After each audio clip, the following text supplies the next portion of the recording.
Join me in welcoming Jeremy Herb. Jeremy? Thank you, guys. So as you all probably know, this is the last week of summer recess before Congress comes back, and we have quite an interesting couple of months ahead. The National Defense Authorization Act has kind of one of the widest gaps we've seen in a while in terms of the House and the Senate and the problems that they have resolving those bills. The appropriations process is very uncertain, and we have a pretty interesting presidential election. So with that, we have three great panelists here to kind of lay it all out for you. Right here is Kate Kidder, who is a fellow at the Center for New American Security. She's currently a doctoral candidate in security studies at Kansas State University and also has a master's in security studies and a bachelor's with a focus on military history from Kansas State. Next, we have Andrew Hunter, who is a senior fellow at the Center for Strategic and International Studies. Previously, he was the director of the Pentagon's Joint Rapid Acquisition Cell. He was also chief of staff to Ash Carter and Frank Kendall when they were both head of acquisition technology and logistics. And he was a professional staff member at the House Armed Services Committee as part of a nearly two-decade career on the Hill. And last, we have Justin Johnson, a senior policy analyst at the Heritage Foundation. He worked for over a decade on the Hill, most recently Office of House Armed Services member Mike Kaufman, and also has a master's degree from the Naval War College. Please thank me welcoming our panelists. Let them give a little introductory remarks, starting with Kate. So one of the big things that we're looking at in the two bills and between Congress and DoD is a number of defense reforms, kind of back office reforms, COCOM reforms, a number of different issues on the table. And that's been one of the more contentious issues between the building and Congress. It's also been one of the more interesting issues in this triangle between senior military leadership, senior civilian leadership, and the Hill. So I think there are a few things to look for as we move forward in these next 2 months between Labor Day and the election about where that goes. I think it's instructive to remember that when the original Goldwater-Nichols reform was laid out, it took 4 years legislative process to build it. It took a lot of consensus building across the aisle and between the building and the White House and Congress.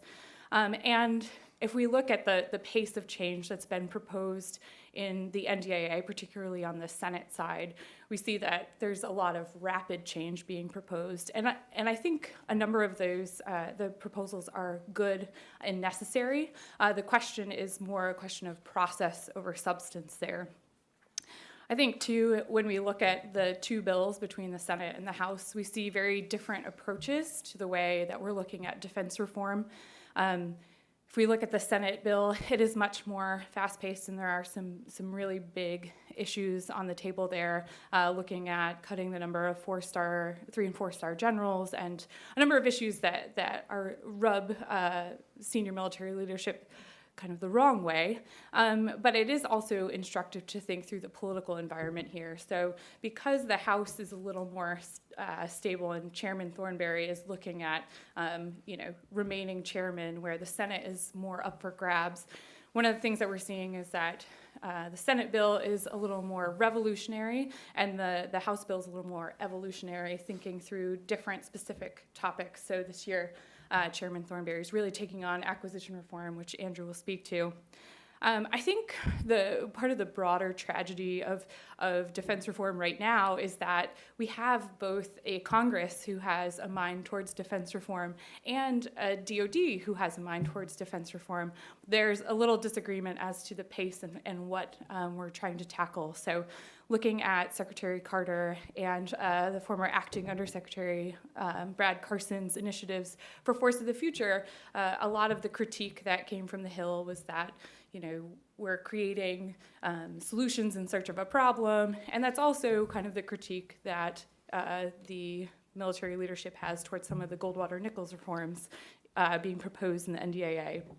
I think true meaningful reform is going to require cooperation. It's going to include changes in policy and legislation, so it's going to require a bit of teamwork there.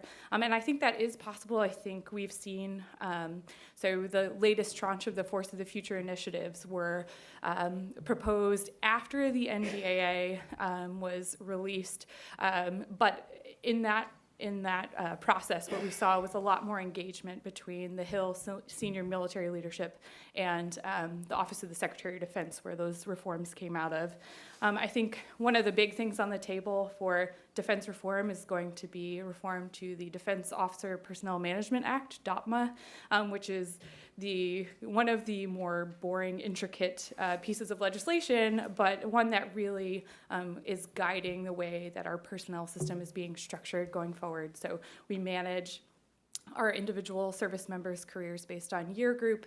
There may be some new ways to think about how we manage based on talent and performance, and something that the Navy is currently experimenting with a lineal list system where it's more dependent on performance, though still within the strictures of a year group cohort. And I think, the big takeaway here is that both DoD and Congress, when they're looking at reform in the terms of the NDAA, they're kind of pointing fingers at each other and saying, you're creating solutions in search of a problem. And I think what we're really lacking is a clear problem statement as to what it is that we're trying to solve. I think there are clear problems that the NDAA is trying to overcome, whether it's waste and inefficiency or whether it's retention of military officers, as we're looking forward to not only the threat of ISIS, but we're looking at large power competition and issues where we're going to need a really developed military service and leadership, and we're going to need to grow them internally. So, Andrew? Thank you, Jeremy, and thanks, Kate. You said boring and intricate, and I perked up because I thought it must be my turn. I'm going to talk a little about acquisition reform.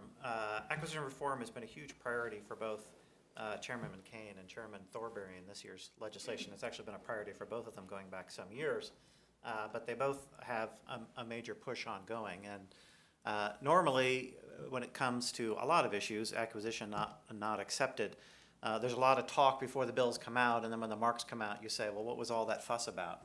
Where's the beef? Not so this year.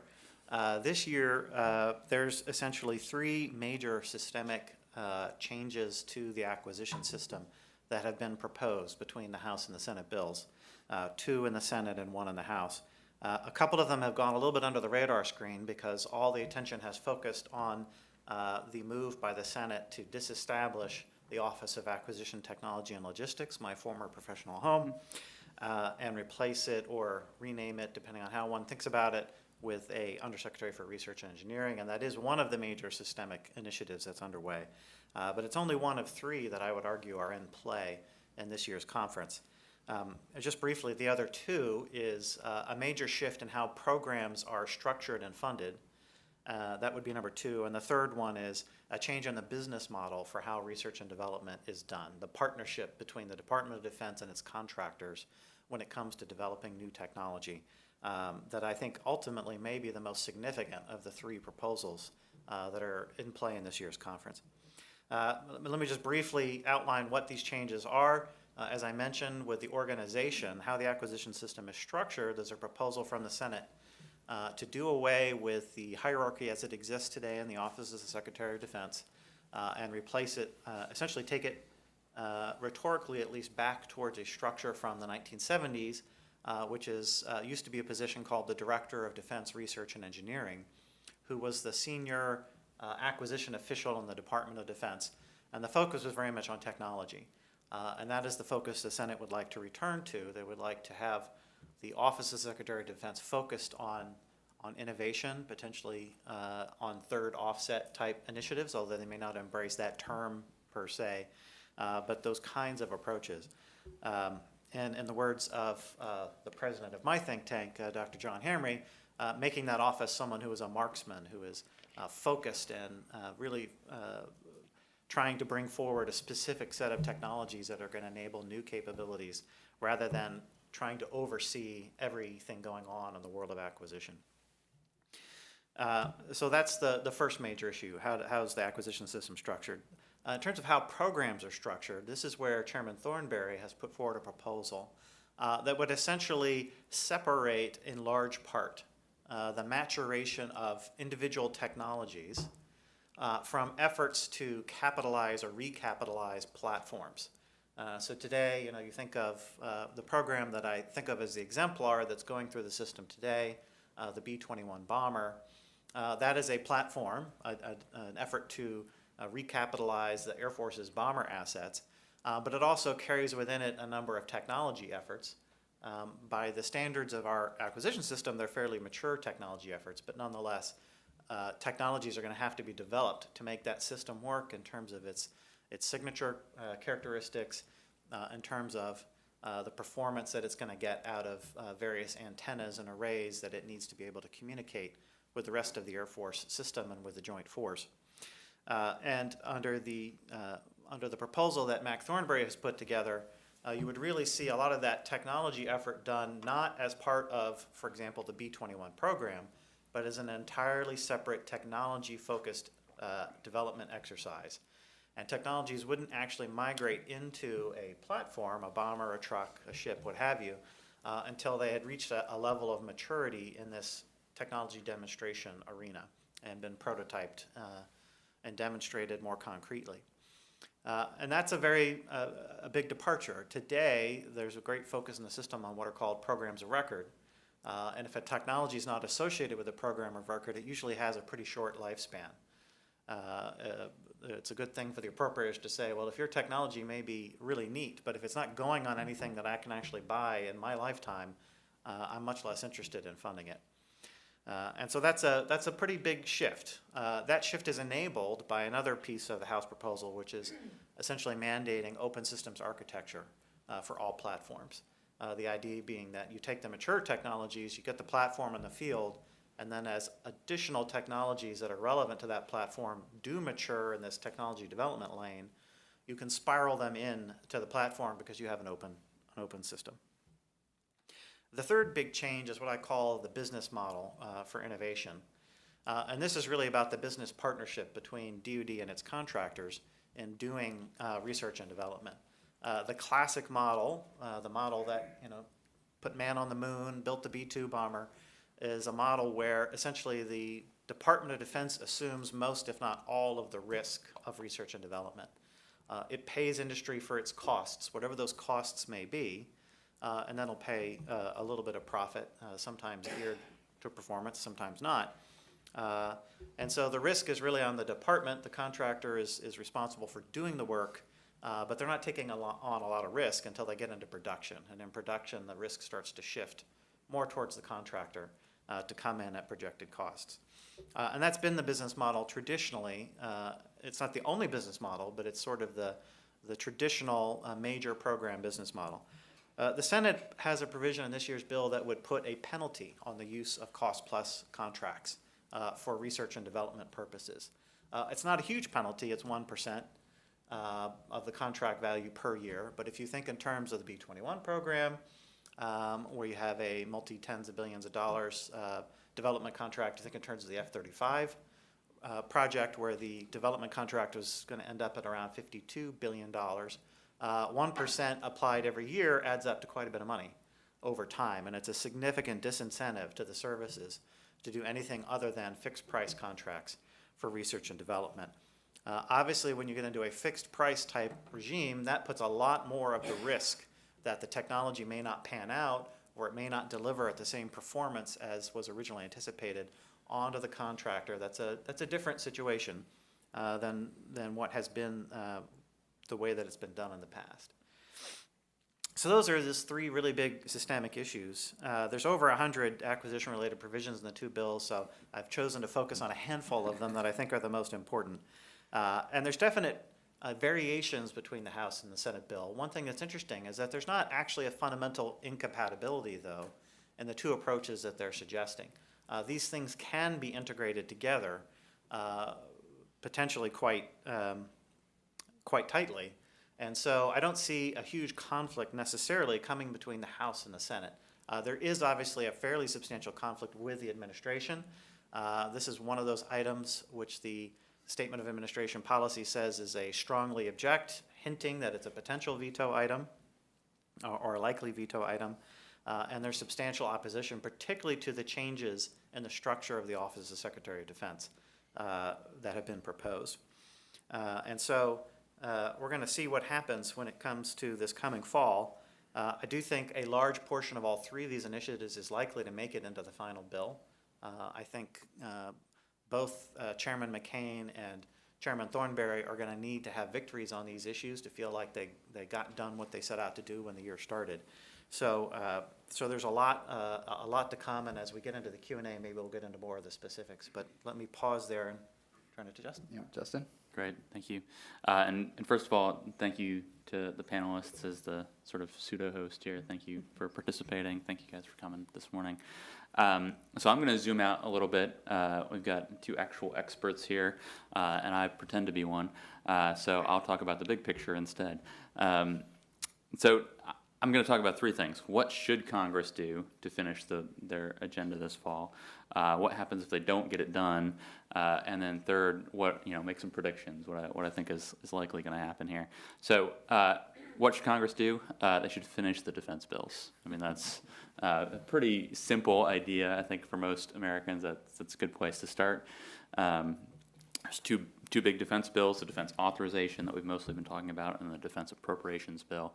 The defense authorization bill, I think, is actually potentially close enough to get done before September 30th, although we can talk more about the iterations and the issues that might prevent that. The defense appropriations bill, as many of you probably know, is stuck in the Senate, so that seems a bit further off. But just from very big picture, I mean, the reason these are important, we do have troops in contact on a daily basis. My view is national security should be kind of a top priority. And I think it's a question of leadership and priorities, both for congressional leaders on both parties, but also for the administration in terms of do they actually care if they get these bills on time? Certainly, at times, the Pentagon gets upset when they don't get them on time. I'm not sure if that dissatisfaction makes its way up through OMB to the White House to the level that they care if they get these bills on time. What happens if they don't get these things done before September 30, the end of the fiscal year? Does it matter? Yes and no. I would place a priority for both of these bills on getting it done right, not getting it done by October 1st. We've had, just on the appropriations side for a second, we've had a CR for defense 7 years in a row. So every year of the Obama administration, there's been a CR. Under George W. Bush, 4 out of his 8 years, we had a CR for defense. In Clinton's last term, it was only 1 out of 4. And I took that a level deeper and looked at how long these CRs were. And they've gotten progressively longer. So under President Clinton, the average, there's 1 CR in his last 4 years, and it was 5 or 6 days. The average for the 4 CRs under President Bush was about 33 days. The current average of the last 7 years under President Obama is over 100 days. And I say that not to place blame on the administrations, but frankly, the political system that produces these bills is getting worse. You look at the years where you had the same party controlling the White House and all of Congress, and it doesn't change those dynamics. The CRs are getting longer and more common for defense. Now, obviously, we've been fighting multiple wars as that has happened. We've successfully fought those wars. We can debate those wars separately, but the point I guess I'm trying to make is that the fact that those CRs are happening doesn't seem to actually be having a huge negative impact. A lot of that is because the CRs that are passed carry a lot of provisions, anomalies, as they're called, on the appropriation side. They also carry special authorities. I'm sure Andrew can talk to. There's always this dance between the NDAA and the appropriators on the special authorities that the authorizers really want to keep on the authorizing bills to make their bills more important, but the appropriators often end up carrying them, at least for short term. So my point is, the situation's getting worse, but we're sort of muddling our way through it. I think for DoD, the real problem actually is in long-term CRs. They've never had in the last 20 years a full year CR. Other parts of the federal government have. In fact, every other part of the federal government has had a full year CR at some point in the last 20 years. DoD is the only one that hasn't. What's, I think, perhaps beyond all that, it's just this political situation where we're getting worse over time.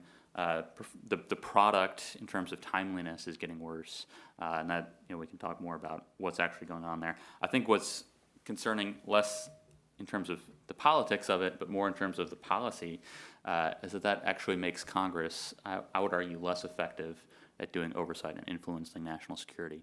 When you're talking 20 to 30% of a fiscal year, the DoD is operating without a current authorization or appropriations. That means Congress's desires for impacting policies aren't in effect. So you're almost a third of the year last year. The DoD was operating without current authorizations or appropriations. They try to catch up in that last 2/3. It's just not it reduces Congress's ability to actually impact at a granular level. Behind all this, obviously, one of the factors that's increasing or has played a role in increasing all this tension is the budget. So defense budget, since the Budget Control Act, there's been this, I call it a drug deal, between defense and non-defense. Every dollar for defense gets a non-defense discretionary dollar as well. We can go back to the long and sordid history of the Budget Control Act, but I think that has contributed to the decay in sort of this bipartisan consensus about national security. I don't think it serves defense well. I don't think it serves non-defense well either. Unfortunately, I'm not smart enough to come up with a way out of this particular conundrum, but I think we need to get there. A comment though on that conundrum, the specific conundrum for FY17 is this $18 billion that the House has added for in Overseas Contingency Operations, OCO, for base budget funding. Obviously there's been a lot of ink spilled, including many of us here on this panel, about that $18 billion. But just for context, that's a 3% increase on the defense budget if it's successful. It's less than 0.5% of total federal spending for FY17. So this is getting a lot of ink, but in terms of percentage, proportion of what's actually going on in the federal budget, I think it's relatively small. So what is Congress likely to do? Make some bets here. I would not suggest you go to Vegas with any of the following predictions. First of all, I think actual resolution of the defense bills is likely to slide into the lame duck. It's likely to happen after the election. It's just there's too many moving parts for the president to actually sign these bills into law. The one exception there is the National Defense Authorization Act. I think there's a chance that bill is conferenced and sent to the White House in September. I just think the president will veto it if he gets it. So there's again an actual authorization bill signed into law. I think is unlikely until after the election. A comment on lame ducks. Here at Heritage, we're not a fan of lame duck sessions. Fundamentally, you've got this period of time where members of Congress who may have lost their elections are still making deals. The incentives there are good for bad deals. So we would rather see Congress actually get things done in September and then come back in January when you have new folks coming in. Recognize that's a challenge, but I think the product would be better. Other things we can talk about, but I think I'll leave it there and turn it back to Jeremy. Great. Well, thank you, guys. Kate, why don't we start with you and with Goldwater Nichols and talk a little bit about the role that the Pentagon is going to play in these negotiations and in what comes into the final bill, and how hard are they pushing back against some of these proposed changes? Yeah, I think there are a few things at play here. First of all, at the end of the day, DoD are the implementers, and fundamentally, that's who the NDAA should be serving, is making sure that we have the most efficient and effective Pentagon and military leadership, and then that we're also fielding things out to our service members overseas. So thinking through some of the issues at hand, I think there's a considerable amount of pushback on some of the proposed cuts. So one example, and I think too, there's a division within DoD between the military leadership and the civilian leadership. So it's kind of this really messy triad. But if we think of one of the big reforms on the table is cutting the number of 3- and 4-star flag and general officers. And the way that the Senate NDAA has gone about addressing this, and the problem that they're outlining is that there's been significant bloat at the top, and then it trickles downhill. So for every 4-star general, you have, it becomes exponential as you go down the chain of command. I think an approach that would be particularly useful for senior military leadership is having an explanation of what positions would be cut and what the logic behind that is. So clearly defining the problem, not just that we have too many senior military officers at the top, but what has been in their area of control, why did we create these positions in the first place, and thinking through, if you're cutting the number of individuals, what are the tasks that you're willing to risk and let go by the wayside if you're cutting those positions, or if you're spreading the responsibility down the chain of command. There become issues too when we think internationally. So if we are diminishing the number of our 3- and 4-star general officers, how do we equate parity in, say, an overseas delegation? You don't want to send a 3-star American general officer to sit down with a 4-star foreign equivalent. That also becomes a really big deal internally. So when we look at the NSC, will we have enough folks to staff some of the more strategic interactions that are happening, and making sure those are at the right level? And then you have to look across the services, because the services are all going to want parity. You can't have a 4-star Army general running the Pacific Command and then have a 3-star equivalent in the Navy, or vice versa. There needs to be parity. So I think some of these issues have taken, the Senate has taken, and Congress in general has taken a more business-like approach, and this was something very similar to what Secretary Gates had done too. He set targets to reduce the number of general officers and was partially successful, but I think what we really need to rethink is, what is the problem we're trying to solve, and what is the demand we're placing on senior military leadership, and then how do we go about meeting that demand with the appropriate supply. And then in terms of Force of the Future, that's been one of Secretary Carter's big initiatives. What do you think we still could see before the end of the year and before the end of administration?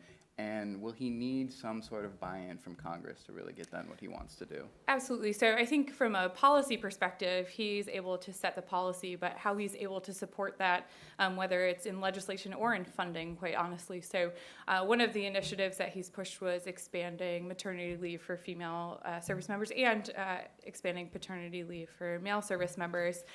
But thinking through what the actual costs of those programs will be will require legislative support. I think, too, any proposals that come before Congress that are not cost neutral are going to raise a flag in an era where what we're hearing from senior military leaders is that our readiness is cut, our end strengths are cut, we need those to be funded. But, oh, by the way, we also want to enable folks to leave the service to go to grad school or have extended maternity and paternity leaves. I think those are very key and crucial things for long-term retention and for driving readiness in the future. But they're going to have to make the case to Congress of why they're simultaneously asking for more funding and more for readiness and more a larger end strength, and simultaneously asking them to fund different programs that will reduce readiness tomorrow, but may invest in the long term. Can I just jump on? I think Kate has made a very important point there. That there does seem to be a little bit of a disconnect right now between senior military leaders and senior political or civilian leaders in the department. All the chiefs and vice chiefs, 3 and 4 stars, are talking about readiness and end strength. And Russia and China. And you've got largely the secretary and his team talking about innovation and force of the future. And those are just very different, they're different time horizons, they're different sets of issues. And I think Congress seems to be more concerned with the readiness and force structure piece. So I think there's that tension is pretty significant. So Andrew, you were chief of staff at AT&L. What do you think will happen if that change is made? What is the practical impact if that office is transformed or gotten rid of, or however you want to put it? Well, that's a great question, and actually it reminds me of a point that I should have made, that Kate made on her side, which is the criticality of having some kind of joint vision between the administration or the department and Congress for what they're trying to get done. Because these three big changes that I think that the Congress is trying to make to the system aren't probably going to get realized if the department is in the no never position. There's a lot they can do to undermine these efforts if they are of a mind to do that. And of course that can devolve quickly into outright warfare, but as you maybe have seen the last couple of years, in some cases that's been where we've been on some of these acquisition issues between Congress and the department.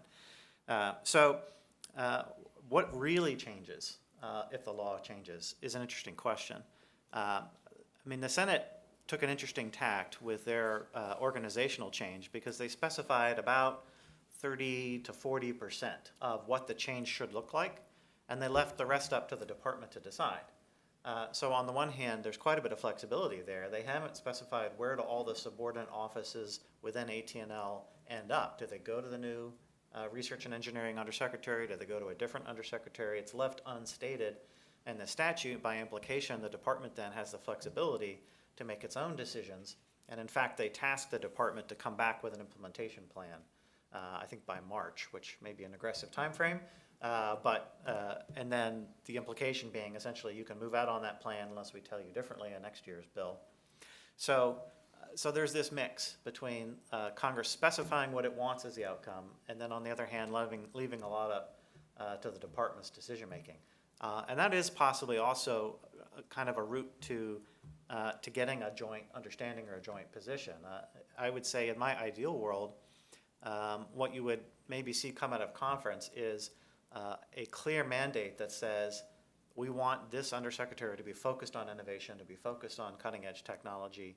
Therefore, you have a mandate to reorganize, maybe reduce the size of the organization, which is of course part of the headquarters reduction that's ongoing in any case.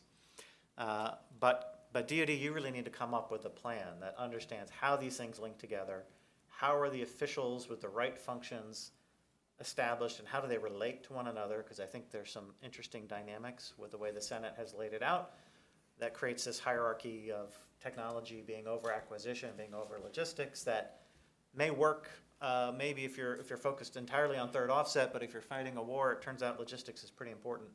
And so it may not work always for the department to have exactly that power structure. So I think potentially there's an answer there that allows the two to work together to come up with the right balance of functions and authorities if we're lucky. I know that the AT&L change has gotten a lot of the attention, but of the three that you laid out, which do you think has the biggest long-term potential impact? To my mind, I think this issue of the business model for innovation has the longest term impact. We're at a point in time where it used to be that the Department of Defense and its investment in technology not only drove what was happening in the defense world, it drove R&D in the United States. Beyond that, it drove R&D worldwide.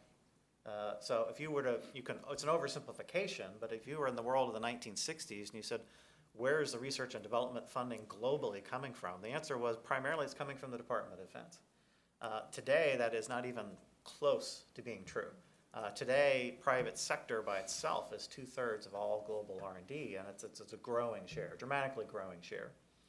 We're looking towards a scenario where a lot of cutting-edge R&D is not going to be something the department funded on its dime. It's being developed off in the private sector.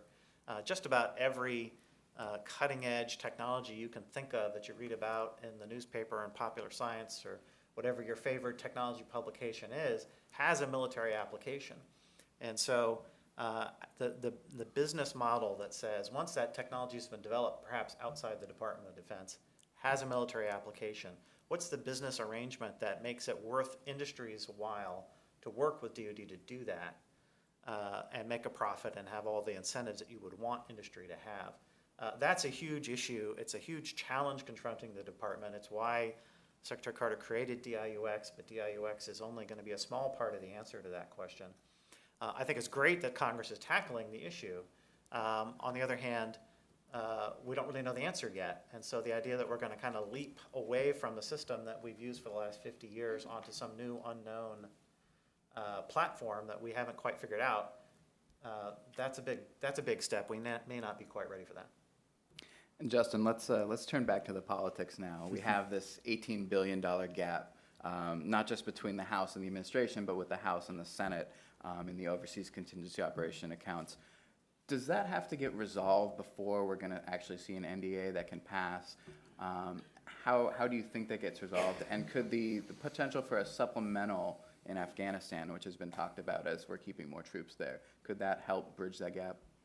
Yeah, so to go to your last question first, I mean, there are reports out there that a supplemental is being built somewhere in the administration and may end up in Congress's lap. Supplemental request, that is, for 6 to 10 billion, something like that, to fund the increased troop level in Afghanistan.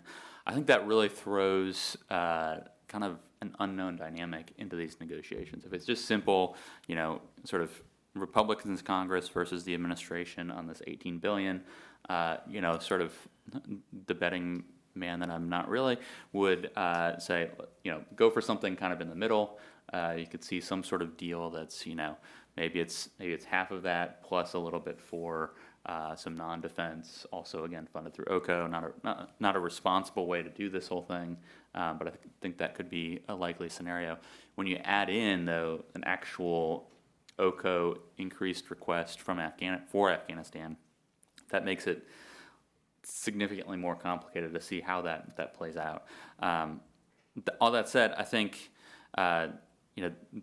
this still is largely a Republicans in Congress versus negotiating with the administration. That usually means a post-election sort of deal. As I mentioned earlier, I think you could see an NDAA that kind of comes to agreement on all the policy issues and gets sent to the White House, but without resolving the budget deal, and therefore gets a veto. But the actual stuff slides to after November. Do you think we need to see, last year we had an appropriations bill first, we had a deal on the budget. Is that going to have to happen again before we get the NDA over the finish line? Probably. And last year we had an NDA get vetoed first, yes, which added kind of fuel to the negotiating fire.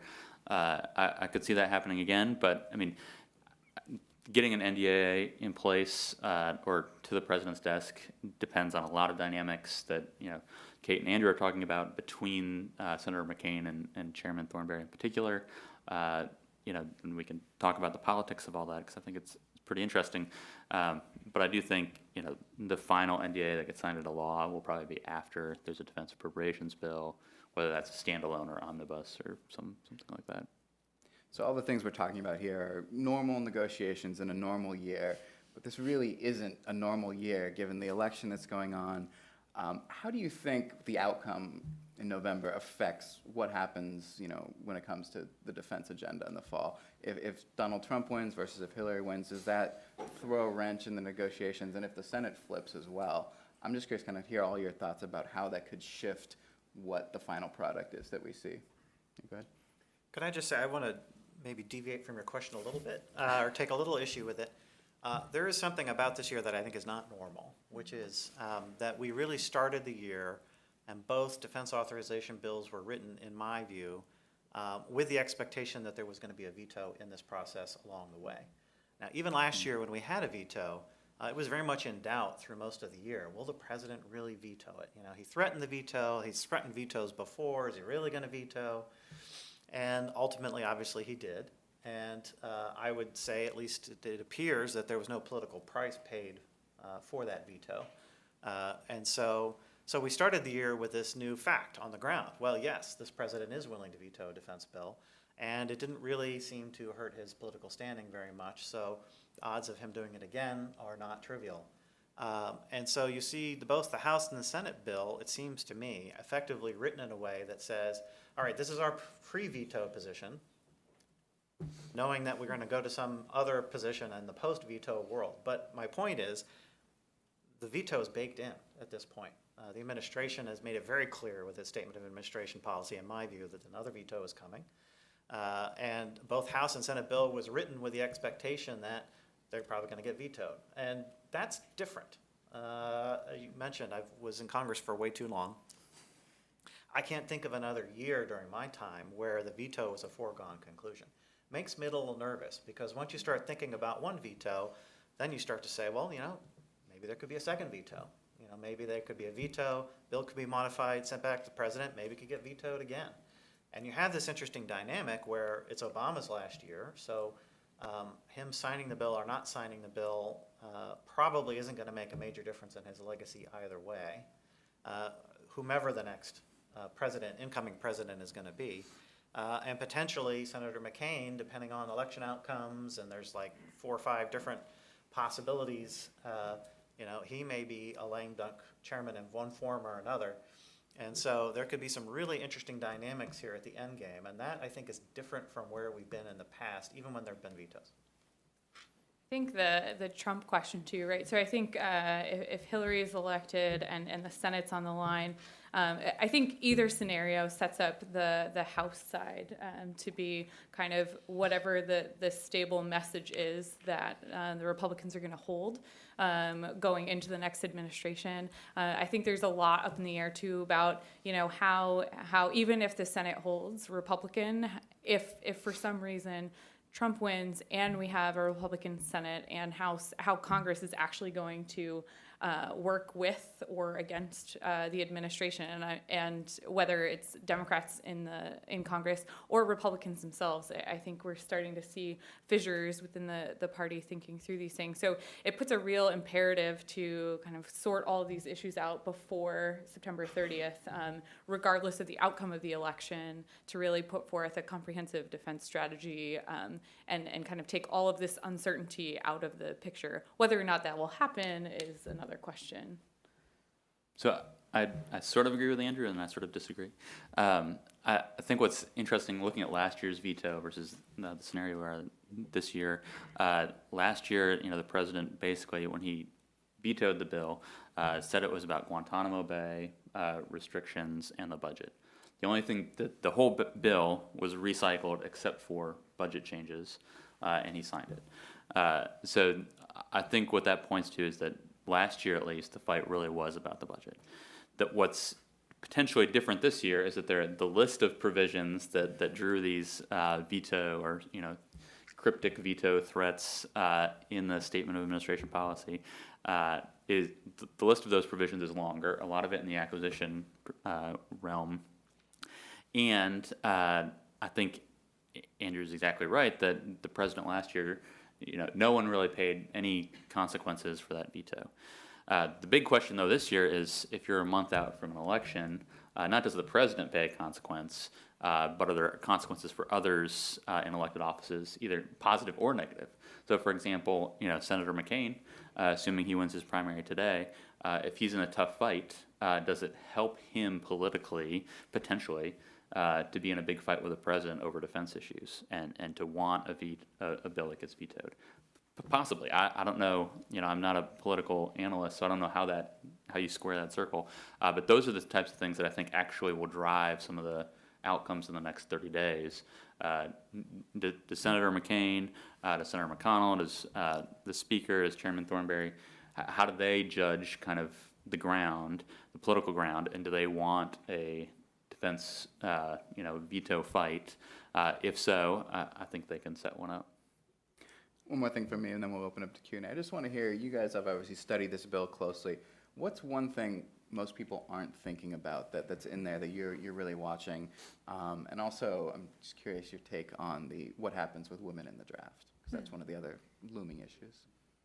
Yeah, I'll take that last question first. I think one of the things that's come to the forefront in this conversation from a military personnel management perspective, so the question of women in the draft has come up largely in part to raise awareness about the fact that now women can be in all combat positions. I think a broader question that we really need to start thinking about is what is the role of the draft itself in the year 2016? So if we think back over the last 15 years and some of the indicators for what may have triggered a draft in the past, so there was a lot of talk of how we were breaking the force. We were extending deployments to 15 months. We have seen divorce rates among military service members increase and a number of other health and wellness measurements. I mean, we never really had a public debate about whether or not we were going to use the draft, in part because this was, in terms of the size of war cohorts, this was a relatively small one, and we weren't talking total war against Russia. But I think, in part, the question of the draft itself and in managing a force and an effective force, what the role is in current war fighting. Jeremy, let me take a crack at that. Hopefully I'm not dodging your question, but it's more of a dynamic that I'm looking at than maybe a specific policy change or a provision. And it kind of gets back to this issue of will they be able to find some common ground between the administration and the Congress on mega issues? So I tend to focus on my acquisition reform issues, but you can look at BRAC, you can look at Force of the Future, you can look at a whole range of things where the department has come to the Congress and said, we need to change. We need to change in this way. Please give us authority. And the Congress has denied that authority. Congress is also coming this year and saying, we want to see you change in the acquisition realm and in some other parts of the Goldwater Nichols. And the administration is not embracing the change that Congress is proposing. And so to me, the critical question is, historically, there has been a common vision, and they've argued. There's been diversity, and Rumsfeld, did some things that were controversial, but ultimately Congress really went along with a lot of his proposals and previous secretaries. And in the case of Goldwater Nichols, it was a congressional initiative, which the administration eventually came on board with. So they've been able to get to some common ground. So what I'm really looking at is, does this year look like last year, where there were some big changes proposed? There was a administration veto that was done on the narrowest of grounds, mostly budget. Gitmo was cited, but nothing was really changed on Gitmo, and yet the bill got signed. So is it like that kind of a deal? Or is it a case that the two actually say, you know what, why don't we sit down and actually come to some common understanding about what we're trying to accomplish with this legislation, and then have a more consensus proposal, which I think would have a lot of positive benefits in the implementation of these provisions, if there was actual consensus of view. That's what I'm trying to keep my eye on. So just to build off what Andrew's saying there, I think this common vision issue is huge. And I would say it's actually, the problem is more a step above the defense committees to the Pentagon relationship. I think it's a question of the larger political parties and in the White House. We used to have sort of, and I alluded to this earlier, I think, sort of a common agreement that national security was a bipartisan area. It still largely is, but it's getting less so at the highest levels. And I think that's kind of a dangerous trend. Defense bills used to be prioritized by both parties, both administrations. You'd get that done, and then you'd CR the rest of the federal government. That's not where we are today. So I think that's not a good development. Hopefully, something that we can change. On the women in the draft. Congress's easy out here is to, just say, oh yeah, we need to study the role of the draft in society. I think that's, if I were, again, I keep talking about betting, I don't bet, but if I were betting, I would bet that would be the logical outcome. It's an easy way to sort of sidestep it, and I think get to what Kate was saying. It's a legitimate question about why do we have this infrastructure. The last thing that I would just sort of highlight as something I think members of Congress in particular could do more to highlight in the whole debate is, let's talk less about the $18 billion and more about what that actually produces. So do we want a bigger Army? Army end strength is one of the big things that money goes to. Do we want a bigger Navy? Do we want more on readiness or more on modernization? Let's talk about those sort of outcomes of the investments rather than just, whether it's 18 or 15 or 10 billion or whatever the case may be. I think, too, one of the things that's surprising are some of the issues that are kind of supra-defense DoD. So NSC reform and getting rid of some of the strategic documents. That's some of the language in there. So do we do away with the QDR process and instead go to something that's much more classified? And would that be more effective? And would it be a more effective use of time? I think with the NSC reform, Congress is going after the levers that they can control. So there's form and function. So they're going over form. So looking at reducing the size of the NSC. But that's one of those things that's kind of hard to keep tabs on because most folks who are detailed to the NSC, they show up on the State Department roles or DOD's roles. So thinking more about how do we actually implement change to the way that the NSC is functioning. So one of the big critiques right now is that they're functioning as a shadow Pentagon. Well, how do you go about getting after that? There's been proposals for, well, do you make the NSC subject to FOIA, which agencies are, and maybe the threat of that, could keep them from acting less like an agency and more like a strategic council where they're intended. Open up to you. Anyone have questions? Yeah, go ahead.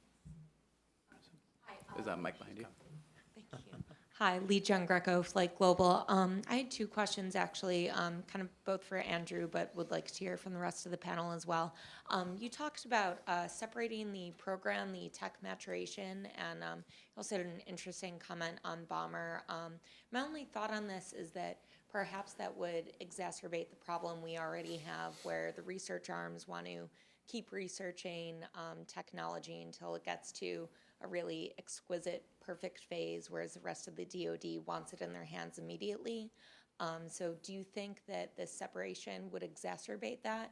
And then my second question, if you can, your colleague Todd Harrison said about a month ago that the dispute on Block 4 modernization for the F-35 program would likely be something that is not prioritized and could be punted.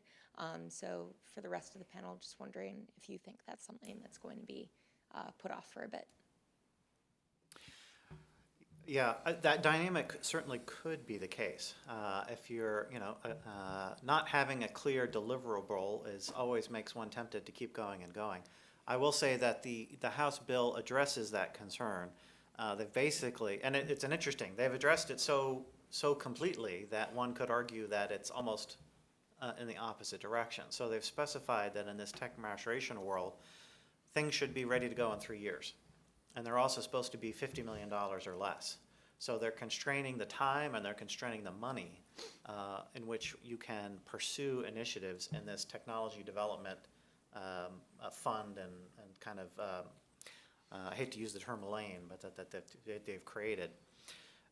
So I would say they're trying very much to make sure that this isn't just a relentless, technology development exercise, that at regular increments and at reasonable costs, it spits out product to then be folded into the platform regime. And one of the concerns I've heard from some in industry is, gosh, for $50 million, what innovation do you think we're going to develop? I mean, it's not nothing for sure, but it may not be, the next 40% more fuel efficient fighter engine. It may not be, low observability in some, sphere that we haven't done it before.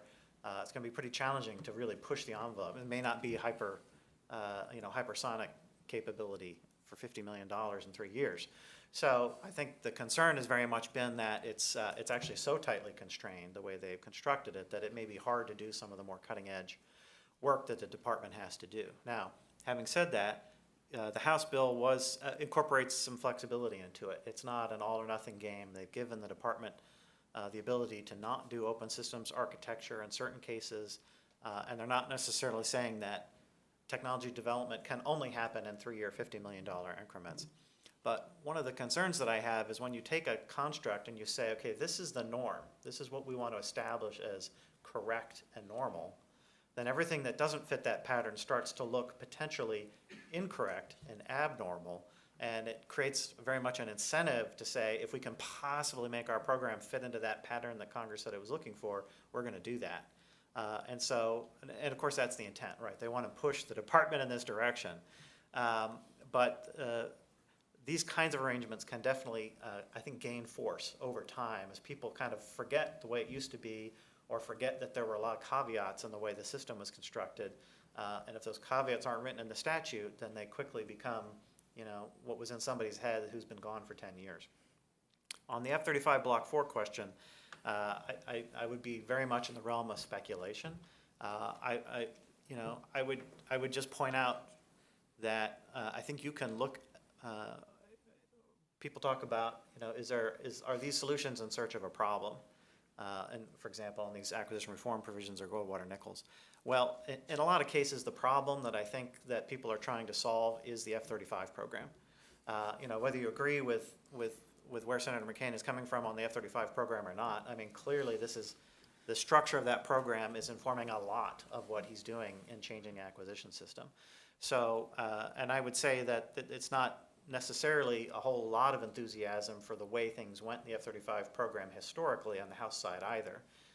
So I would just, if in the realm of speculation, say I think there's a lot of folks who would like to see, and Congress like to see, the next version, the next block of F-35 be handled not the way that the first couple of blocks are handled. So it would not shock me if Congress decided to act on that issue this year. Justin Key, you want to add anything? I agree with Andrew. All right, any other questions? Good. Hi, Andrew Clevenger from Bloomberg BNA. What role are congressional Democrats likely to play over the next couple months, and how does that change if control of the Senate flips? So process-wise, I mean, so the two committees on the authorization side, their committee staff have been trying to iron out things over August, and that Andrews has been in that process more directly than I have, so he can maybe add something to it. But the congressional Democrats play a role in negotiating, sort of particularly those lower level issues that aren't at the highest level. In the Senate, obviously they'll play a little bit bigger role, whether it's preventing bills from moving forward or allowing them to move forward. But to some degree, I mean, Republicans are in the driver's seat on this process. I think the Senate, on the Senate side, the individuals, particularly the staff members, work really well together across the aisle in formulating these plans. I think where Senator Reid has some constraints on him are particularly on the civilian side of DoD personnel reform. So, the Democrats having unions in their constituency obviously are a little more constrained in their decision-making processes and thinking about ways to reduce some of the overhead at the within DoD, and he faces a little extra pressure too in that if the Senate does flip, he is then the chairman, and so he's got some political capital that his political capital is the capital that's on the line there, thinking through the civilian side of reform. I guess there's a lot of things you could say about that question. I will say that it's a bipartisan process, right? And that's not necessarily true in a lot of the things that happen in Congress and conference, but the defense committees have a very clear, well-specified, rigorous bipartisan process for getting to a final agreement. That doesn't mean that the outcome will necessarily be a bipartisan outcome. The dynamics between the two houses are a little bit different. I think Chairman Thornberry and Ranking Member Smith, there's a lot of commonality in the way they think about national security and national security problems. Having said that, that process was contentious this year because of this budget issue where Ranking Member Smith really withheld his support for the bill for quite a long time, and that dynamic is still in play. So there's no guarantee that because it's a bipartisan process, they're going to end up with a bipartisan outcome. It's interesting on the Senate side, in part because of this dynamic of who's going to be the chairman in the next Congress. And so Senator Reid's position, depending on the outcome of the election, could be very interesting post-election, where it seems in all likelihood that the final outcome is going to be determined. He could be in a very interesting place. You're good over there?